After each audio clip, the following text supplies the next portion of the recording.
Olá pessoal, vamos falar agora de força de atrito. Então, vamos entender o seguinte, até agora a gente aplicou as leis de Newton sem utilizar atrito, a gente sempre desprezava a força de atrito. Então, vamos começar a falar da força de atrito então agora. Então, a gente vai passar a aplicar as leis de Newton utilizando a força de atrito. Então, olha bem, quando você vai lixar uma unha, tem o atrito da unha com a lixa. Violino. Você não toca violino se não tiver o atrito das cordas do violino com o instrumento que você utiliza para tocar a corda aqui, né? O carro não faz a curva se não tiver atrito necessário para isso. A atleta não consegue ficar, no caso, na barra se não tiver atrito das mãos com a referida barra, né? Então, atrito está sempre presente aí no dia a dia, gente. Vamos definir. Então, o que seria a força de atrito? É uma força que se opõe ao deslizamento de um corpo. Então, quando ele tende a deslizar ou quando ele desliza, aparece aí a força de atrito que se opõe a esse deslizamento ou essa tendência de deslizamento. O atrito pode ser, no caso, pode ser uma força de atrito, no caso, estático ou dinâmico, certo? Dinâmico ou cinético, no caso. Tá? Estático quando está em repouso o corpo, dinâmico ou cinético quando o corpo está em movimento. Então, observa, o corpo está sendo empurrado pelo indivíduo aqui. Então a tendência do deslizamento é para a direita. Então a força de atrito se opõe, é para a esquerda. Olha lá, o corpo ele tende a deslizar e no caso ele está deslizando na verdade, está movimentando para a direita. Então a força de atrito se opõe a esse deslizamento. Olha a pessoa, não confunda não gente, a força de atrito não se opõe ao deslocamento. Ela sempre vai se opor ao deslocamento se o deslocamento for um deslizamento, é óbvio. Agora, observa, a pessoa está andando para a esquerda. A força de atrito sobre a pessoa, sobre os pés dela, é para a direita. Então não é contrário ao deslizamento da pessoa. É contrário, no caso, a tendência ou ao deslizamento dos pés da pessoa e não ao deslocamento. Ok? Então os pés tendem a deslocar para a esquerda aqui, ó, e a força de atrito no caso para a direita, melhor dizendo, e a força de atrito aparece para a esquerda, aí, contrário ao deslizamento. Um carro fazendo a curva. Então a força de atrito resulta no que seria a força centrípeta. Ok? Então sempre que aplicamos uma força no corpo para ele deslizar, vai deslizar ou vai tender a deslizar, a força de atrito se opõe a esse deslizamento ou a essa tendência de deslizamento, ok? O atrito, por que ele existe? Resulta de quê? Olha, observa aqui, duas superfícies sólidas, no caso, duas superfícies. Então elas, no caso, movimentam uma sobre a outra, no caso, né? Então elas estão em contato. Se a gente for analisar macroscopicamente, de repente está lisinha a superfície, até lisa, né? Mas se a gente for pegar um pedaço dessas duas superfícies e colocar no microscópio, a gente vai ver que existem irregularidades, existem rugosidades, e essas irregularidades que a olho nu não são vistas muitas das vezes, é que resultam na força de atrito. Observa a dificuldade desse corpo deslizar em cima do outro, olha. Então, a força de atrito resulta das irregularidades ou das rugosidades entre as superfícies em questão. A expressão que representa a força de atrito, tá aqui matematicamente falando, força de atrito é o coeficiente de atrito vezes a normal. Normal a gente já viu o que é. Coeficiente de atrito é uma constante para duas determinadas superfícies. Então é uma constante para um par de superfícies, melhor dizendo. Então depende das superfícies envolvidas. Ok?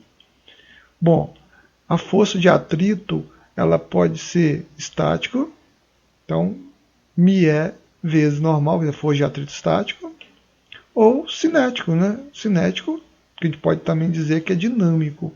Então o que vai diferenciar o valor dessas duas forças de atrito são os coeficientes de atrito. Tá?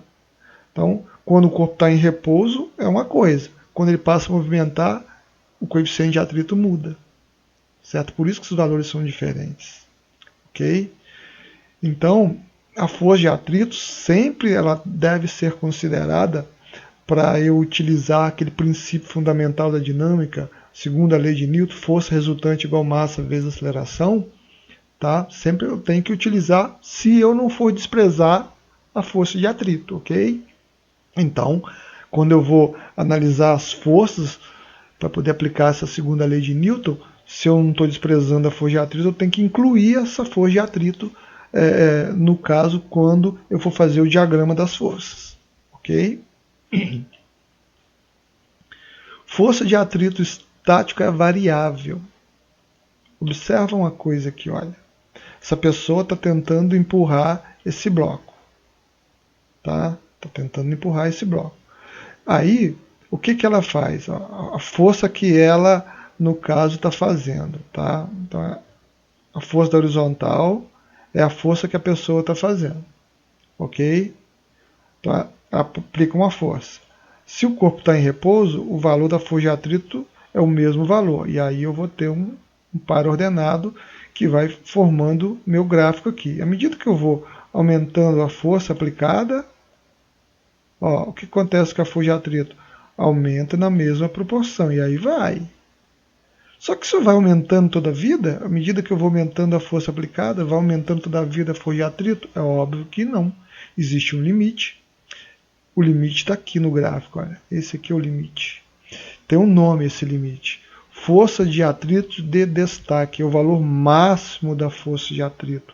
Quando eu vou calcular a força de atrito estático, μe vezes normal, esse μe é em função justamente dessa força de atrito de destaque, que é o valor máximo.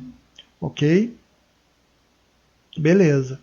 Aí, quando chega nesse valor máximo, qualquer valorzinho que eu aumento na força aplicada, que está na horizontal aqui, o que acontece? O corpo passa a movimentar. Ele passa a movimentar, mas a força de atrito cai um pouquinho. Ó, essa reta aqui, ó, essa reta de azul.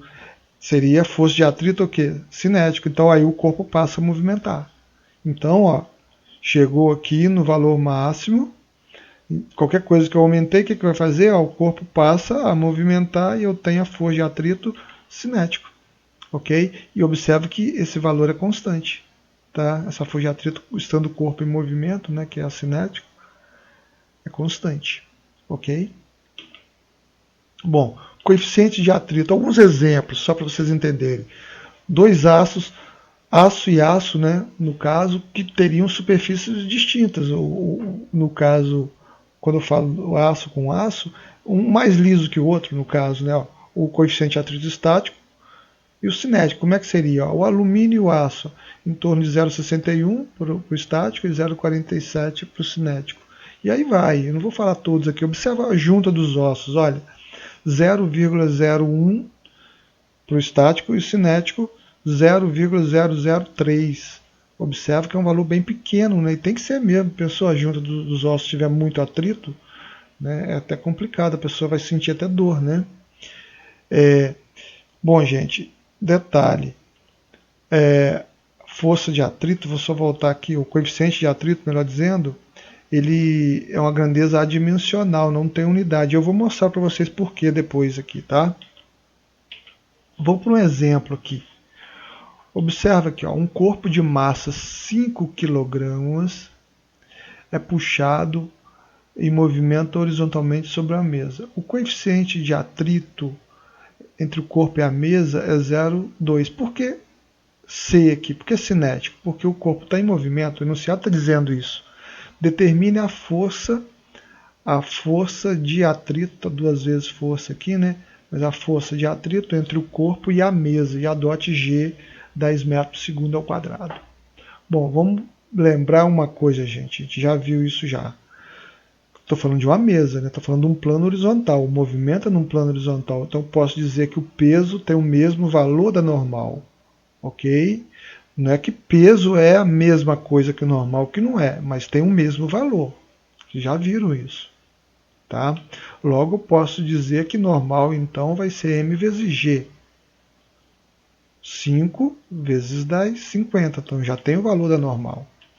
Força de atrito é μ vezes normal. Eu nem vou colocar aqui cinético, não, porque já sabemos que é cinético essa força de atrito.